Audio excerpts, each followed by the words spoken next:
Bienvenidos de parte de Médula Índigo. Muchas gracias a todos por estar aquí presentes. ¿Quiénes son de aquí de la universidad? Bienvenidos, chicos. ¿Quiénes se registraron por correo a Médula Índigo? ¿Con quiénes estuvimos en contacto? Perfecto, pues bienvenidos también. Qué bueno que podamos hoy estar aquí todos juntos. Yo quiero hacerle la presentación al maestro Gabo Figueira. Quiero que sepan que es un placer tenerlos aquí por 1000 razones, pero una que es muy especial, me da gusto que aprovechen la oportunidad del día de hoy de poder tomar esta masterclass. Quiero que sepan que el maestro es actor, director, guionista premiadísimo, es psicólogo, todo lo ve desde la psicología y créanme, la experiencia que van a tener hoy no se va a repetir. Ahora es importante que sepan que este taller generalmente no está. Esta es la primera vez que lo damos aquí en la Universidad de la Comunicación. Nos da gusto estar aquí, pero queremos que sepan que este taller no se da generalmente aquí. El maestro lo ha dado en todo el mundo. Colombia, Venezuela, España, Estados Unidos. Ahorita está aquí. Pero lo importante es que sepan que lo vamos a dar esta vez y luego ya se va a ir otra vez. Nos cuesta mucho trabajo traerlo, esa es la verdad. Nos cuesta muchísimo trabajo traerlo y entonces cuando lo tenemos aquí, pues queremos aprovecharlo, queremos que lo aprovechen ustedes. Actualmente, ahorita lo tenemos afortunadamente aquí un poco a fuerza, porque está saturado de trabajo, está dirigiendo y coacheando actores en Televisa, está escribiendo para Televisa, entonces no nos quería dar el día de hoy, ni este taller, pero afortunadamente lo tenemos. Esta es una masterclass donde van a conocer muchísimo, que la van a disfrutar muchísimo.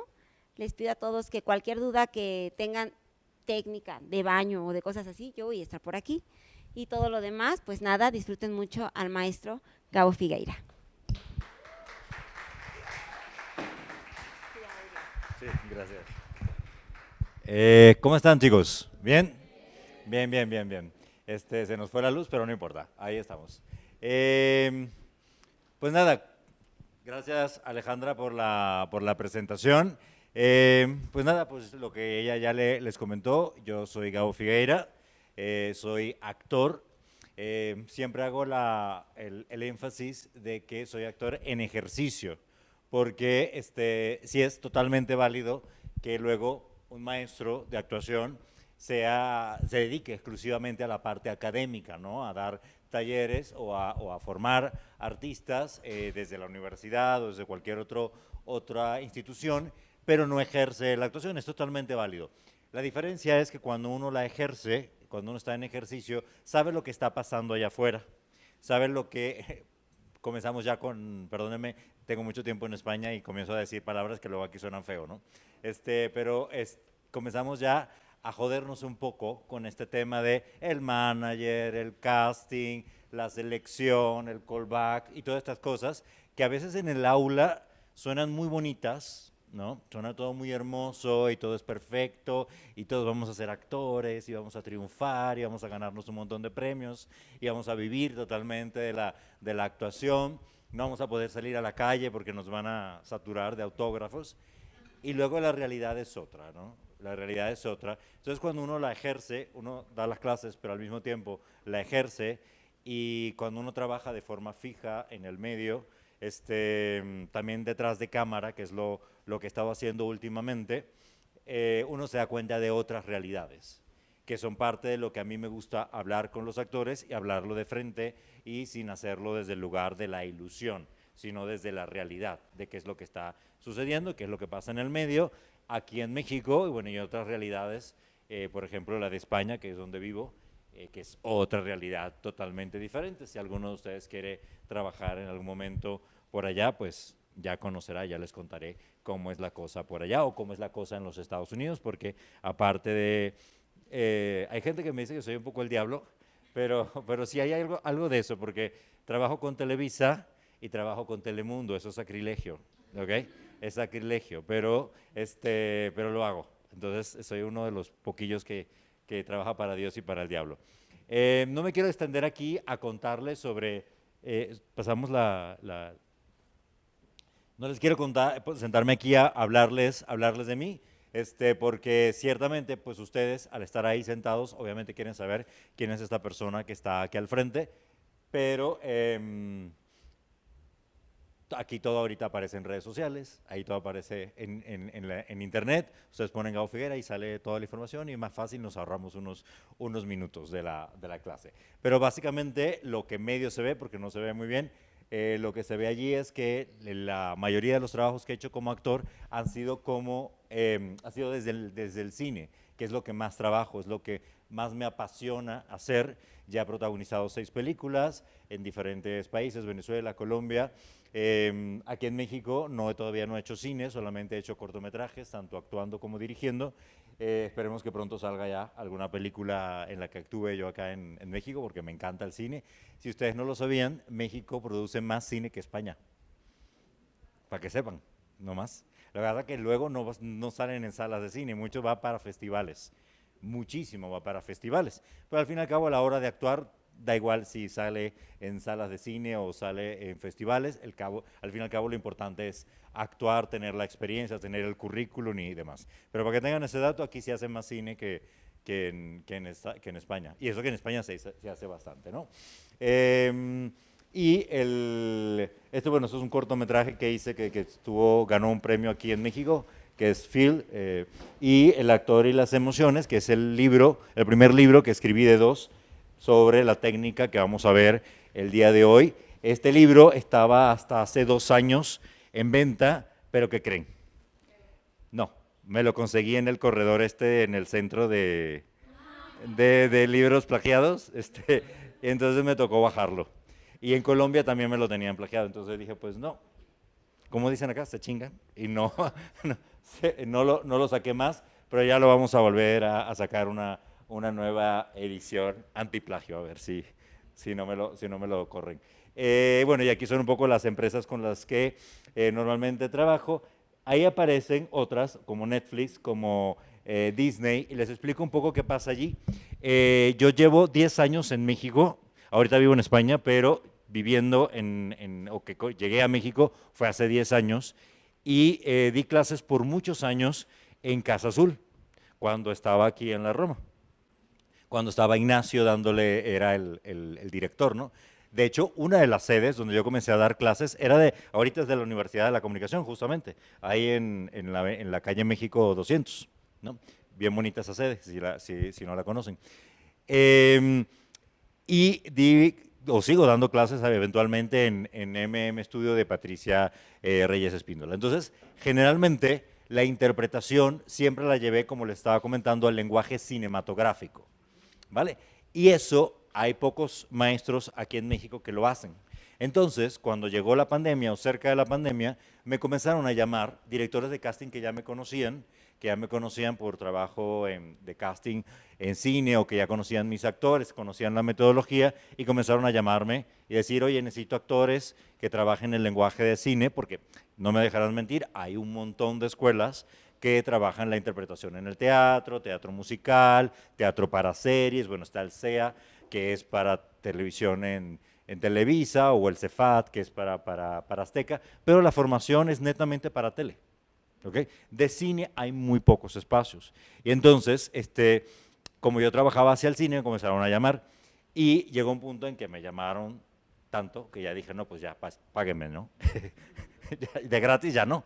Entonces comencé a hacer asesorías de casting para Netflix, Disney y, bueno, para Telemundo también, pero también para Marvel. De hecho, para la la última de Black Panther, ahí estuve asesorando, porque se hicieron toda una trama, para que los que se la vieron, que tenían que ver con México. Entonces, pues que ahí estuvo Tenoch, estuvo Mabel, que Mabel estuvo en Casa Azul, y bueno, y todo lo que es el staff de actores que eran de México, pues ahí les envié unos cuantos para una serie de Disney que se llama Black Scorpion y Ultraviolet. También estuve allí apoyando con los actores, y actualmente las micronovelas, que son de ViX y Televisa, ¿no? Ahí he escrito varias micronovelas, y pues siempre normalmente pues me piden chavos Ya les doy ese dato ahí también. Normalmente las historias, porque luego no se me molesten, ¿no? Las historias, por el tipo de público que ve las micronovelas, las piden siempre gente entre los 20, 30 años, por allí. No es que no haya personajes de otras edades, pero los principales, siempre los piden de esa edad. Yo estoy ahí como tirando como para decir, espérate, ¿qué pasa con nosotros los de 40? No, tenemos derecho a tener un personaje protagónico, tenemos derecho a tener no solamente el papá de, o el secundario, o el terciario, ¿no? Entonces, por ahí se le está haciendo la luchita, pero bueno, el mercado, realmente el medio artístico, ya comienzo a decir las cosas que son un poco disruptivas, pero el medio artístico lo que menos tiene un poco es de artístico, es más comercial. O sea, todo tiene que producir dinero porque realmente producir una serie, así sea una micronovela, cuesta mucho dinero. Entonces, al costar mucho dinero, todo se ve cash. O sea, tienes que producir dinero siempre. ¿Sí me explico? Entonces, bueno, para que no se sientan mal y digan, no, es que no me quieren, porque eso es otra cosa que lo trabajo yo en otro taller que se llama el de los bloqueos, que es toda esta resiliencia que tenemos que tener nosotros los actores, porque siempre lo tomamos a personal. Es que no sirvo, es que no me quieren en el medio, es que lo tienen contra mí, yo creo que escogí una carrera que no es la que debería. ¿Alguien se ha hecho esa pregunta alguna vez? No me dejen mentir que todos nos hemos preguntado alguna vez, ¿no? Que yo le digo que son esos periodos, perdónenme el término, pero yo le digo menstruación actoral. Porque es ese proceso mensual que nos llega a los actores, sobre todo cuando ya nos llega la cuenta, las facturas, y comenzamos a pensar, pero ¿qué fue lo que escogí? ¿Qué hice? No me quiero salir de la cama, quiero comer helado todo el día. ¿Ok? Entonces, y sobre todo cuando uno abre el teléfono y comienza a ver redes sociales y comparar cosas y ver la vida maravillosa de personas que creemos que están teniendo una vida maravillosa, que luego yo como terapeuta, pues soy psicólogo, luego los atiendo y veo que la vida no es tan maravillosa como la que vemos allí. Entonces, bueno, ese es otro tema que lo hablo yo en el taller de los bloqueos. Aquí venimos a hablar de emociones, ¿ok? De las emociones de los actores. Vamos a pasar allí. Ok, cuidados generales de la clase, yo creo que esto ya Ale se los comentó, no se puede grabar, no se puede tomar fotografías, al final sí, pero por lo pronto no se debe tomar fotografías ni grabar. Y al final si quieren tomar fotos lo pueden hacer, nomás siempre se les pide que las suban a las redes, que no se leen ahí, pero bueno, las redes de la Universidad de la Comunicación, Médula Índigo, que es la productora, y pues obviamente si salgo yo, pues etiquétenme, ¿no? No sean malos. A ver, la siguiente. Ok, chicos, la primera pregunta. Esta primera hora, de hora y alguito, vamos a hablar un poco y luego vamos a hacer el ejercicio, que me imagino que todos trajeron el objeto que los conecta con la situación de dolor y la escena súper aprendidísima, ¿verdad? Ok.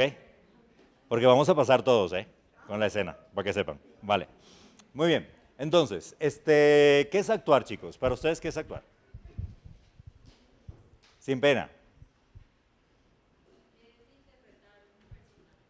Ok, interpretar un personaje.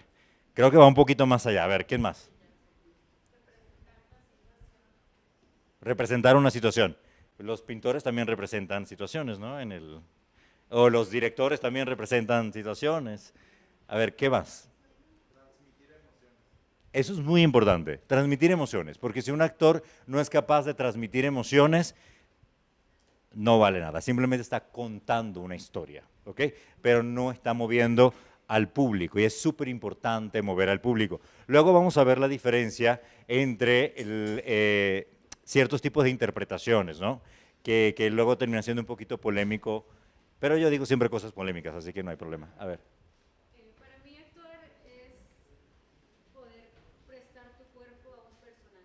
Ok. Entender qué es lo que quiere el personaje en la escena, en la película, en la obra y poder entender eso y transmitirlo Claro. con tus vivencias, con tus creencias y como una mezcla entre tu persona y el personaje. Bueno, ahí te hago un par de cositas. Con tus vivencias y con tus creencias preferimos que no, porque nadie va a pagar para ver una obra de teatro tuya, ni tu mamá para verte a ti. Va a ver el personaje. Entonces, en la medida en la que menos prestemos Siempre vean que nuestro banco de imágenes, y eso lo vamos a hablar bastante hoy, nuestro banco de imágenes y de recuerdos personales, de vivencias, es como el dinero de nuestra cuenta bancaria. Y si se la prestamos al personaje, tiene un fondo, ¿no? Eso se acaba. ¿Sí? Entonces, tenemos que buscar quién nos va a prestar ese dinero, metafórico, quién nos va a prestar ese dinero que no seamos nosotros. Como si fuéramos productores. Un productor que se respete de lo que sea, no pone dinero de su bolsillo jamás, a menos que esté medio loco, ¿ok? Pero jamás pone dinero de su bolsillo. Él busca el dinero y lo invierte.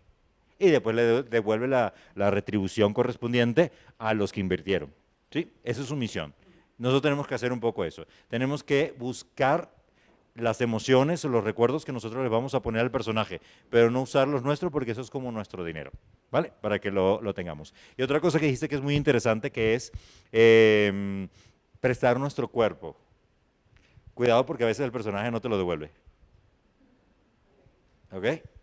Cuidado con esa técnica. A ver.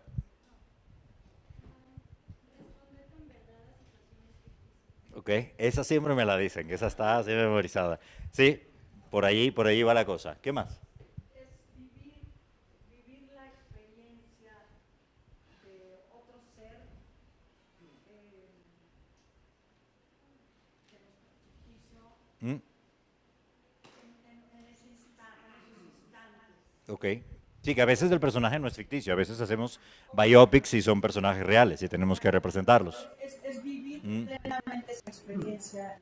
Sí, hay falsos documentales también, o cosas falsas como La Casa de los Famosos, que también interpretan personajes que no son ellos. Por si alguien creía que son real, que es real, te les puedo presentar un montón de dialoguistas de La Casa de los Famosos, que les crean los diálogos. Ajá. Ah. Sí. Ok.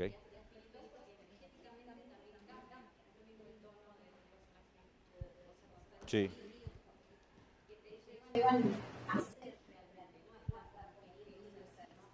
Vale. Sí, a mí me encanta cuando se habla de la parte energética, no es que no crea en las energías, solamente que pues soy psicólogo, siempre me gusta como aterrizarlo a lo verídico. Y fíjate que cuando te das cuenta, la parte espiritual y la energética y la psicológica no discuten. O sea, en realidad son muy similares, solamente que se busca la respuesta a eso que está sucediendo desde el punto de vista pragmático, el punto de vista que pues, sea tangible científicamente, y desde el punto de vista energético espiritual, que también es válido, porque igual llega al mismo resultado, solamente que son dos visiones distintas, ¿no? Solamente les pido que las personas que trabajan la parte energética, espiritual y todo esto, no entren en la sugestión. ¿Sí? En la sugestión, porque luego he tenido alumnos y actores que he dirigido, recién llegado aquí en México, de hecho dirigía a una actriz muy simpática, entonces nos decía, no, espérate, ¿qué me está hablando? Me está hablando el personaje. Y yo, vale, pero si tú estás escuchando una voz, eso es esquizofrenia. De entrada te lo digo, ¿eh? Entonces, hay que tener cuidado con la sugestión, ¿no? Que luego está este tema de las constelaciones familiares y todo este tema, que pues chévere, genial, los que lo trabajen, para mí es solo sugestión, pero eso es otro tema, ¿no? Chicos, todo lo que ustedes dicen de la actuación es maravilloso. Yo les pregunto, porque como psicólogo, una vez que yo los escucho a ustedes, ya voy viendo qué tipo de actores son. ¿En qué aspecto? En cómo procesan la interpretación. No es lo mismo un actor que me dice que la actuación es reaccionar de forma verdadera a estímulos ficticios, a un actor que me ha dado 1000 vueltas para explicarme lo que es la actuación, u otro que dice, pues, es sentir la energía. Son diferentes, no estoy diciendo que unos sean mejores o malos, sino como coach, ya yo sé por dónde ir llevando a ese actor. ¿Sí me explico? ¿Vale? Entonces, todo es válido. Pero vamos a darles una definición de actuación que pudiera servirles, ¿ok? Entonces, otra cosa que les comento, nada de lo que yo les vaya a comentar aquí es verdad absoluta, ni mucho menos, ¿ok? Este método de actuación que a lo mejor les ha tocado a ustedes, ¿quiénes tienen información ya de actores? Vale, bueno, ustedes no me dejarán mentir. Hay muchas escuelas o muchos maestros que quieren que se haga exactamente lo que ellos están haciendo, como si fuera una secta. Yo estoy totalmente en contra de eso, porque creo que el actor se debe alimentar de todas las fuentes posibles, ¿ok? Y sobre todo debe investigar. Lo que ustedes escuchen aquí al frente, en este lugar y en todas las escuelas donde ustedes vayan a estar, por favor, investíguenlo. Sean curiosos, permítanse la duda, ¿ok? No crean de forma ciega en lo que está pasando allí, porque luego se ven muchas cosas para estimular las emociones que terminan siendo totalmente imprácticas, sin resultados e incluso controversiales, ¿no? Por ejemplo, este famoso ejercicio de la verdad escénica o verdad, el silencio escénico que también le dicen, o momento privado. ¿Quién les ha tocado hacerlo? ¿Sí? Que son un poco de escuela antigua, donde los mandan a que entren a un espacio, se desnuden, y entonces se vuelvan a vestir otra vez. ¿Sí? ¿Les ha tocado a alguien hacerlo? No lo hagan. Porque ese es un ejercicio que lo suelen utilizar para que el actor se suelte, esté relajado en escena, pero ese ejercicio tiende a abrir procesos. Y el tema es que cuando tú abres un proceso, tú cuando vas a terapia abres un proceso, ¿ok? Abres un proceso, pero el terapeuta te lo cierra, ¿sí? O sea, lo abre, hurga, revisa y lo cierra antes de que tú te vayas para tu casa, como si tú te fueras a hacer una cirugía. Vas, te abre lo que te tenga que abrir el médico y luego te sutura y te vas para tu casa, no te vas con la herida abierta, ¿no? Ya cuando haces este tipo de ejercicios, donde se te abren procesos y el maestro simplemente, muy bueno, chévere, sigue así, vale, el que sigue y tú te vas con tus tripas así a tu casa, afuera, eso no es positivo, ¿vale? Para que lo tomen en cuenta. Aquí hay una definición. Actuación es el arte de expresar y comunicar las emociones del personaje con verdad. Vamos a ver un poquito aquí cositas que pueden ser complicadas, ¿no? Por ejemplo, el arte. ¿Qué es el arte?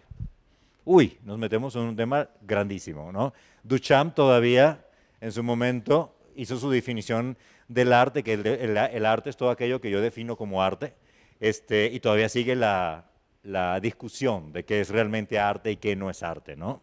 ¿Sí? Todavía en redes sociales seguimos hablando si Bad Bunny es arte o no es arte, ¿no? ¿Quién dice que no? Es una forma de, ¿no? Como una pintura que tardó años en hacerse o un grafiti que a lo mejor fueron 2 segundos en hacerse, ¿no? Pero ¿qué es arte en sí? El arte es aquello que te comunica. Si tú vas en un museo, por ejemplo, en el Louvre, en París, que tienes pinturas de todo tipo, y vas pasando y ves una obra de Da Vinci, que para los que estudiaron arte, saben que Da Vinci era una persona extremadamente procrastinadora, extremadamente dispersa, talentosísimo, como todos los genios, pero disperso, como todos los genios. Entonces él se tardaba años en terminar una obra. Era perfecta, era muy al detalle, pero se tardaba años. Iba, lo pintaba, hacía otra cosa, volvía, creaba un helicóptero o cualquier otra cosa de estas que se inventaba y luego volvía a la pintura y era así, súper disperso. Pero es una obra cuidada al detalle. Y de repente pasas, que también los hay en el museo, y ves una obra que es un lienzo simplemente pintado de un color y ya. ¿Sí me explico? Estoy seguro que el que lo pintó de un color uniforme y ya se habrá tardado mucho menos que el señor Duchamp, ¿sí? O por ejemplo un Fontaine, ¿se ubican los Fontaine? Que son estas pinturas que son rasgadas, que parece que lo hubiera hecho Wolverine, ¿no? Bueno, Fontaine seguramente, no lo sé, pero seguramente se habrá tardado mucho menos en hacer su pintura que Da Vinci. Pero si tú estás pasando frente al Da Vinci y dices, ok, padre, y sigues de largo, ahí para ti no existió comunicación. Sigue siendo arte, pero para ti no te comunicó. ¿Sí me explico? No hubo esa conexión, no hubo ese arte en ti. Pero a lo mejor pasas por la de Fontaine y dices, wow, qué disruptivo, o sea, esta pintura con un lienzo rasgado, ¿qué quiere decir? ¿Qué me transmite? ¿Sí me explico? Entonces, en ti se movió una fibra y esa fibra hubo una comunicación y ahí hay un arte, en ti. ¿Sí me explico? Sí. Preguntar en cualquier momento. Una pintura. Ajá. Ajá. Que no significa que sea arte, exactamente. Mm. Sí, exacto. Ujú.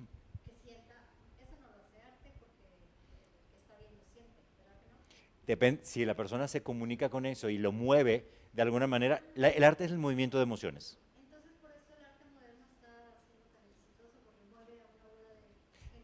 Y a lo mejor, y hay otras que no lo mueven, a mí no me mueve, por ejemplo, ¿no? Esa, depende, es que ahí es el tema del arte, por eso Bad Bunny a mí no me mueve, pero me puede mover otro artista, ¿sí me explico? Y a otras personas les mueve muchísimo. Yo di una clase hace poco, que todos eran puertorriqueños y casi me queman vivo, cuando dije lo de Bad Bunny.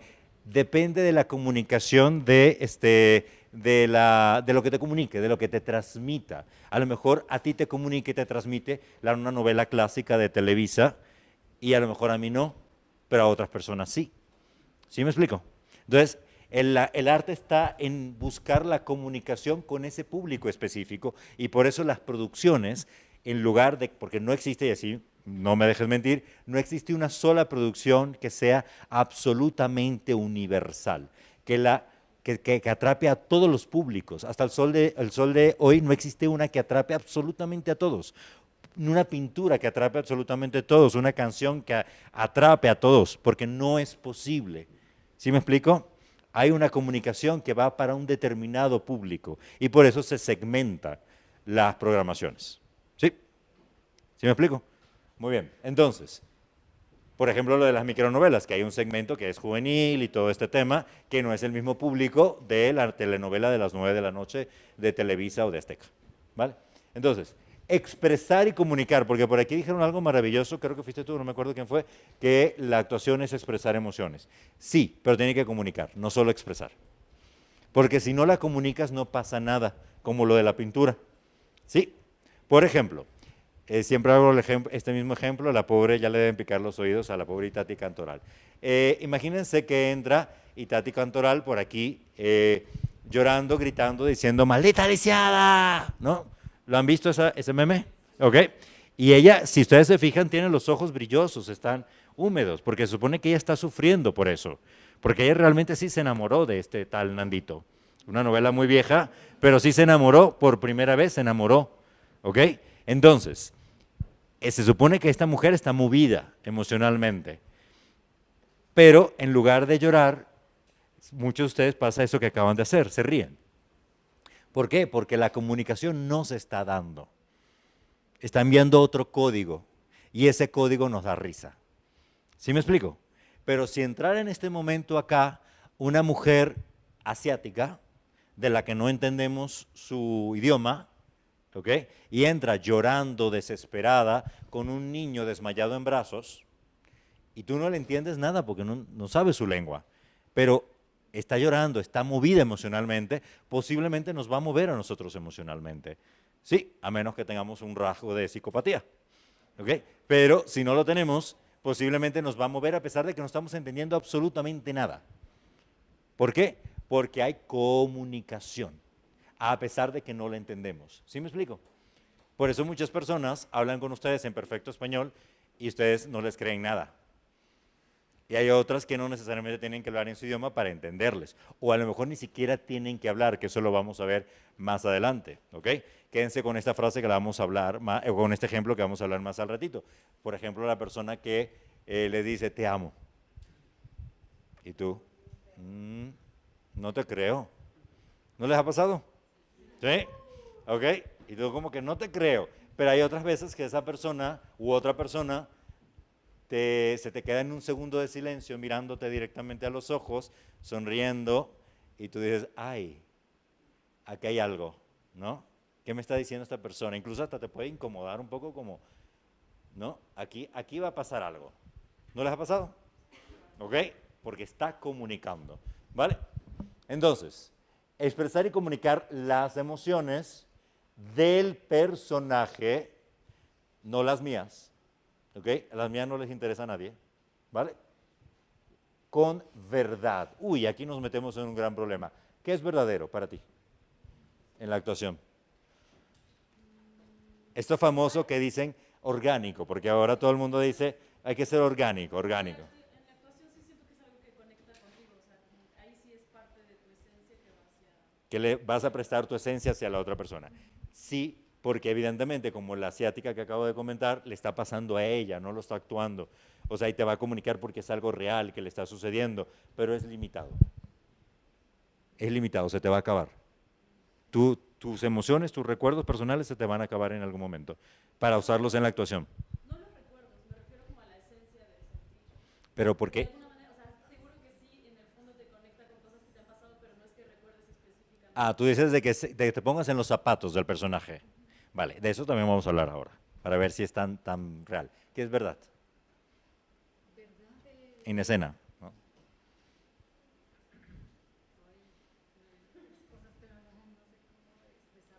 Ok. ¿Con verdad? Explícalo.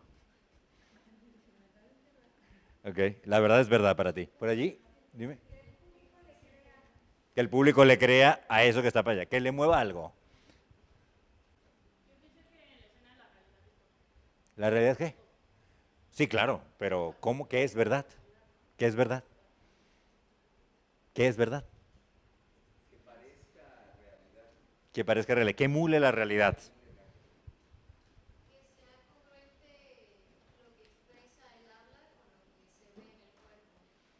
Eso es muy importante, que exista una coherencia, ¿no? Entre lo que se dice y lo que se habla, que luego es bien complicado, ¿no? Porque la gente se habitúa a no ser coherente. Y de hecho, eso es incluso social. Por ejemplo, no me dejarán mentir, aquí en México, que perdón, me da mucha risa, ¿no? Llegas a un sitio donde el empleado sabe que ya no hay eso que el cliente está preguntando, por decir, no sé, un tipo, una determinada marca de algo. Oye, ¿te queda tal cosa? Y la persona, uy, ya no hay. La persona sabe que no está. O sea, sé coherente con tu acción física, con lo que dices, ¿no? Pero lo que pasa que esa falta de coherencia es que hay una instrucción grabada a nivel social de tienes que siempre verte amable, como que siempre dispuesto a ayudar. Entonces, haz por lo menos la acción como de que estás buscando algo que tú en tu cabeza sabes que no está. ¿Sí me explico? Entonces aprendemos incluso eso. Y cuando lo aprendemos, desaprenderlo a la hora de la interpretación a veces es un poquito complejo. Pero no hay que me meta aquí con temas de psicología, pero es inevitable. Mm.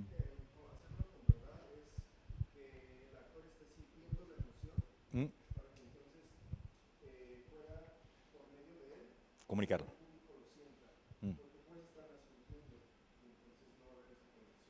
Pero ¿cómo haces que el público lo sienta? Porque me pasa muchísimo cuando estoy dirigiendo que de repente el actor dice, no, pero yo lo estoy sintiendo, pero no se está viendo.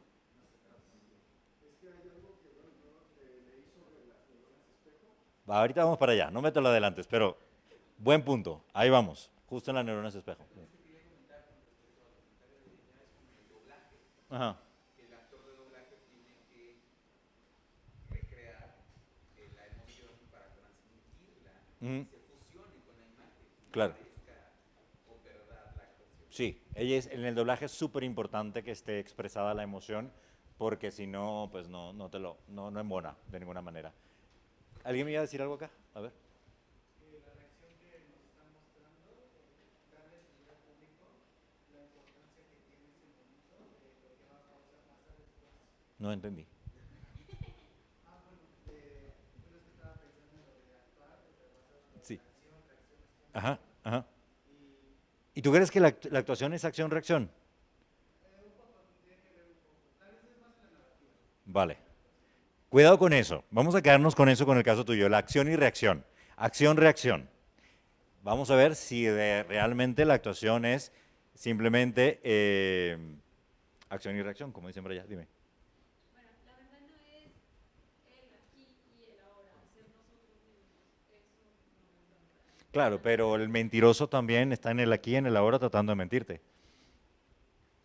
Y no por eso es verdadero. Pero digo, en la actuación es el aquí y el ahora, es ser No, el aquí y el ahora sí, pero tiene que haber otra cosita más allí. Ya te lo vamos a ver si esto nos puede ayudar un poco. Y esto quédenselo también, si se aprende o se recuerda. Les pregunto, ¿la actuación se aprende o se recuerda? Se aprende. Vale, vamos a ver, vamos. Solo hubo un valiente que respondió.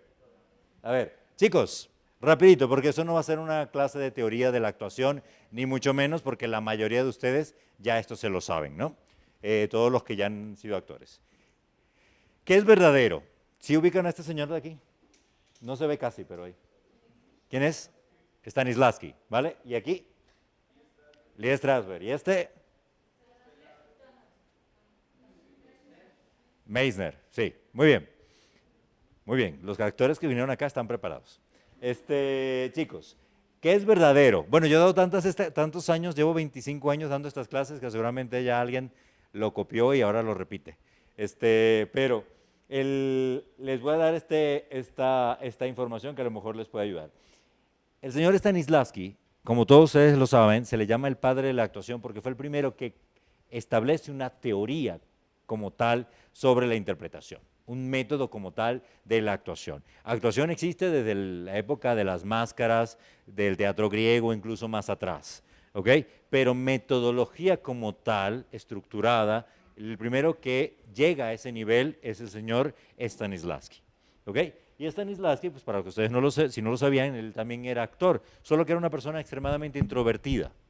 Y venía de familia, que también estaba relacionada en el medio, pero era una persona introvertida. Entonces él prefirió ser una persona teórica sobre la actuación, analizar, crear un método. Pero como no existía, del único sitio donde él pudo obtener información fue de una incipiente psicología que apenas estaba dando sus primeros pasos, ¿vale? Que es el señor Pavlov. ¿Sí lo ubican? El del perrito. Muy bien. Entonces, todavía no se llamaba psicología como tal en ese momento. Iba dando sus primeros pasos. El señor Pavlov hizo un experimento de la famosa campanita donde ponía un alimento, sonaba una campana y el perro con 2, 3 repeticiones, algunos perros un poco más testarudos, no lo aprendían tan rápido, otros más rápido, y aprendía que al sonar la campanita el perro reaccionaba. Todos los que hemos tenido perros sabemos que el perro va aprendiendo comandos que se los enseñamos y a veces sin enseñárselos. Ya él sabe qué es lo que va a pasar, aprende a leernos, ¿no? Y a crear una conexión con ese estímulo. Entonces, él lo definió como, se me fue la palabra ahora, reflejo condicionado o condicionamiento clásico, ¿ok? Depende de cómo lo llaman aquí en México, ¿sí se acuerdan? Reflejo condicionado, ¿ok? Entonces, ¿qué pasa? Stanislavski ve eso y dice, pues vamos a aplicarlo en la actuación, ¿vale? Vamos a aplicarlo a ver qué tal. Y él conocía a un famoso señor llamado Chekhov, ¿lo ubican? Recuerden que está el tío y el sobrino. A ver, ¿quién era el dramaturgo, el tío o el sobrino? Muy bien. Sí trabajaron los actores. Era el tío. Y entonces, este señor, el señor Chekhov, ¿qué creen? También era una persona introvertida y depresiva. ¿Ok? Entonces, él crea un género, o establece un género llamado la pieza. ¿Ok? ¿Sí ubican la pieza? ¿Cómo es? A ver, ¿quién me lo dice rapidito? ¿Qué es la pieza? Una representación de un momento de la vida, pero sin trascendencia, sobre todo sin arcos, no, trascendencia tiene, pero sin arcos épicos, porque la dramaturgia siempre generalmente tenía arcos épicos, ¿no? Donde el personaje hacía el famoso recorrido del héroe, ¿ok? Y llegaba o no al objetivo, porque si estamos hablando de la tragedia, no llegaba al objetivo y llegaba a un final, vale la redundancia, trágico. Pero en la pieza no, en la pieza, en lugar de tener ese arco épico, era una historia más bien elíptica, donde la persona no terminaba de cumplir el objetivo y sobre todo era muy realista, ¿ok? Ejemplo básico, la amiga, resulta que ella se va a casar con el amigo de acá y le cuenta a su mejor amiga que a pesar de que se va a casar con él, ella está enamorada del otro amigo por allá. Pero él agarra y le comenta a su mejor amiga, que es la que está al lado, y le dice que él está enamorado de ella, pero no sabe cómo decírselo. Si esto estuviera desde una historia épica, ¿ok? Donde tuviéramos todo este tema del romance, o bien se quedan juntos, o como en Romeo y Julieta, pues se mueren, llegamos a una tragedia, y bueno, tristes todos, ¿sí? Pero en la pieza, no, en la pieza está esa tensión de que va a pasar algo, va a pasar algo, va a pasar algo, y al final no, al final ella se casó con él, y él se fue de la ciudad a otro lugar a hacer su vida. Ya. Entonces termina siendo un poco frustrante para el espectador porque no ve ese final glorioso, mágico o trágico, ¿ok? Y es una representación de la realidad, porque cuántas veces este tipo de historias pasan y la persona no termina con la persona que uno quería estar. ¿Cierto o falso? Si no, yo no tendría consulta de terapia cuando doy consulta. Si todo el mundo fuera feliz en el amor, ¿no? Entonces, ¿qué pasa? Que para lograr eso tenía que ser una actuación muy naturalista, muy orgánica, como le decimos ahora.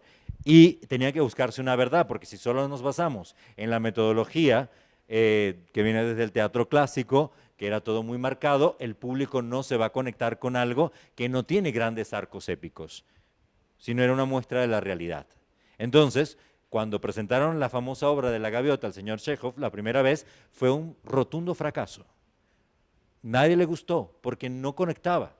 Llega el señor Stanislavski y dice, yo la voy a montar con esta metodología que estoy trabajando sobre los recuerdos personales, vamos a utilizar el reflejo condicionado que ya tiene cada persona en función de algo que le pasó. ¿Sí me explico? Entonces, al tocar la campanita, o sea, al tocar ese estímulo, esa persona va a reaccionar. ¿Vale? Esa era la teoría. Montan la obra de La Gaviota y ahora sí, un éxito total con esta metodología del señor Stanislavski. Y funcionó perfectamente. Se difunde todo, recuerden que en ese momento no había redes sociales, pero se difunde, llega al otro lado del mundo, Estados Unidos, y entonces la gente del Theater Group, que eran estos 3 señores más otros tantos, ¿ok?, comienzan a investigar la técnica del señor Stanislavski para establecer qué puede funcionar y qué no, porque ¿qué creen? Comenzó a fallar. ¿Ok? Y porque, de hecho, el señor Stanislavski, si lo investigan, en su biografía, él dice, al final de sus días, que él no creó nada, él solo estaba investigando. ¿Ok? Pero hay gente que lo toma al pie de la letra y quiere utilizar la memoria emotiva al 100%. Aquí en Latinoamérica no tanto, México, como está al lado de Estados Unidos, afortunadamente no lo usa casi. La memoria emotiva, todavía hay gente o escuelas que todavía lo trabajan. Me sorprendió que en España sí se utiliza muchísimo todavía para algunas escuelas, que me parece terrible. De hecho, hay unas escuelas, no digo nombre porque igual no importa, pero donde comienzan 60 alumnos y terminan 2. Porque los demás se van renunciando porque no lo soportan. O sea, imagínate estar allí recordando situaciones traumáticas por gente que no son psicólogos y comienzan a darle y a darle y a darle, y si no tienes las emociones, no tienes un recuerdo traumático, pues van y hurgan y crean incluso situaciones conflictivas para que tú la utilices en escena. Yo he visto cosas bárbaras, por eso les digo, señores, no crean en nada de lo que la persona que está aquí parada hablando, investiguen, ¿ok? Porque, por ejemplo, yo he visto cosas, me pasó en Colombia recién llegado, de tener alumnos que me decían, no, yo trabajaba con memoria emotiva de no sé quién, de alguien que era de Argentina. Paradójicamente, mis mejores amigos son argentinos, los adoro, los amo, me parecen geniales, pero luego hacen unas cosas a nivel de clases, porque esta escuela que les digo de 60 terminan 2 también es de una argentina en España, y este cuento que les voy a decir es de otro de Argentina en Colombia, que agarra y dice que el profesor, para sacarle emociones, lo ponía en una esquina y le orinaba, para humillarlo, y en función de eso sacar la emoción. Y todavía lo peor es que el alumno dice, gracias maestro, gracias, esto que ha hecho me ha sacado tantas cosas. ¿Sí? ¿Sí me explico? Dime. ¿Qué?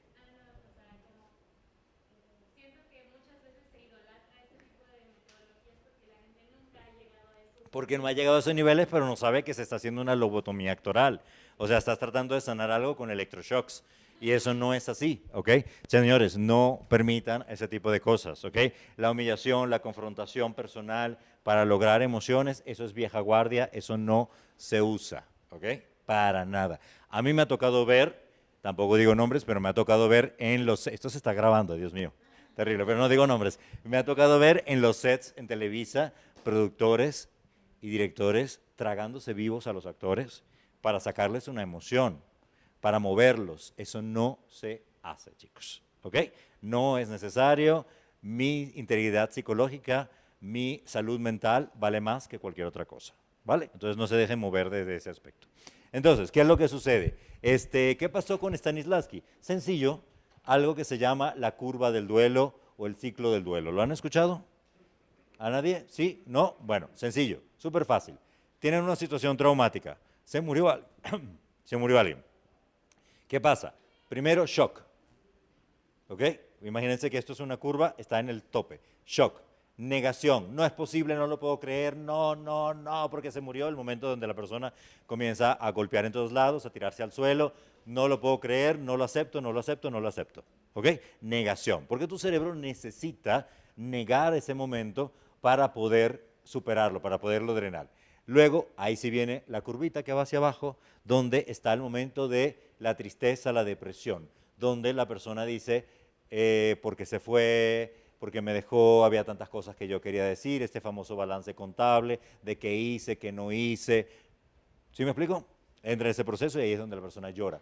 Y luego viene la zona valle, que se llega a la negociación, al acuerdo, donde esa situación ya llega a un acuerdo en tu mente y dices, ok, se fue, tengo que salir adelante. ¿Ok? Sí, bien sea porque lo aceptas o bien sea porque, bueno, era porque Dios lo quería, la vida así lo quiso, el universo, el tiempo de Dios es perfecto y todas estas cosas. Ah, no te acaba de otro, ley de la vida y todas estas cosas un poco placebo que nos ponemos para poder superar el dolor. ¿Qué sucede?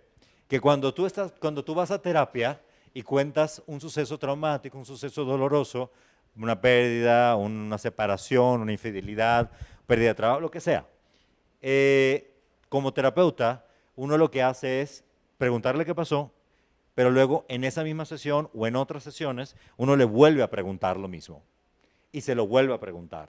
Y se lo vuelve a preguntar en las siguientes sesiones. Y tú dirás, bueno, pero pues, este psicólogo está, perdónenme la expresión, está pendejo, o sea, ¿por qué me pregunta tantas veces lo mismo?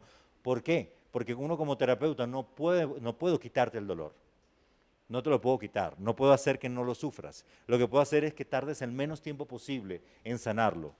Entonces tengo que repetirlo y repetirlo y repetirlo para que tú pases por esa curva del dolor lo más rápido posible y llegues a la negociación, que es el lugar donde tú ya lo vas a recordar, lo vas a sentir, pero no vas a sufrir ni a rechazarlo. ¿Sí me explico? Porque lo estás sacando y sacando y sacando y sacando hasta que llegas a la negociación. ¿Qué creen que pasó con Stanislavski? Que al utilizar a sus actores, recordando una situación de dolor del pasado una y otra vez, lo que estaba haciendo era un trabajo de psicología, de acelerar el proceso y llegar a la negociación.